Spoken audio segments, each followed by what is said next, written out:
মাদ্রাসার পরিচালন সমিতির ভোটে জয়ী তৃণমূল। ভাঙড় 2 ব্লকের হাতিশালায় বিনা প্রতিদ্বন্দ্বিতায় জয়। বুধবার ছিল মনোনয়ন জমা দেওয়ার শেষ দিন। 6টি আসনে বিরোধীরা মনোনয়ন জমা দেয়নি। আগামী 18ই আগস্ট পরিচালন সমিতির ভোট ছিল। যেহেতু বিরোধীরা মনোনয়ন জমা দেয়নি, তাই বিনা প্রতিদ্বন্দ্বিতায় জয় হয়েছে তৃণমূলের। এই বিষয়ে শওকত মোল্লা তিনি জানিয়েছেন যে হেরে যাওয়ার ভয়ে বিরোধীরা কোনো মনোনয়ন জমা দেয়নি। যদিও এই অভিযোগ উড়িয়ে দিয়েছে আইএসএফ এর জেলা পরিষদ সদস্য রাইনুর হক। তিনি বলছেন, অন্ধকারে রেখে মনোনয়ন প্রক্রিয়া সম্পন্ন করা হয়েছে।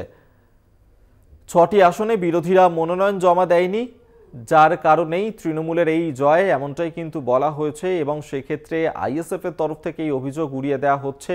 মাদ্রাসার পরিচালন সমিতির ভোটে বিনা প্রতিদ্বন্দ্বিতায় জয় পেল তৃণমূল।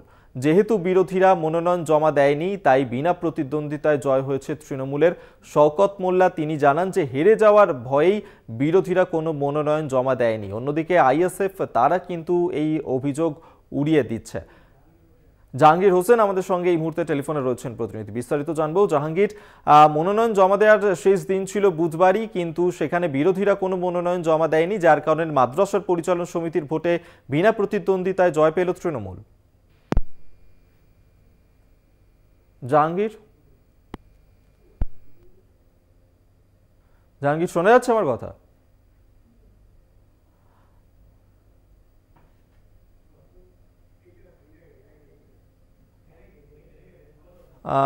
না, যোগাযোগ বিচ্ছিন্ন হয়ে গেছে আমাদের প্রতিনিধির সঙ্গে।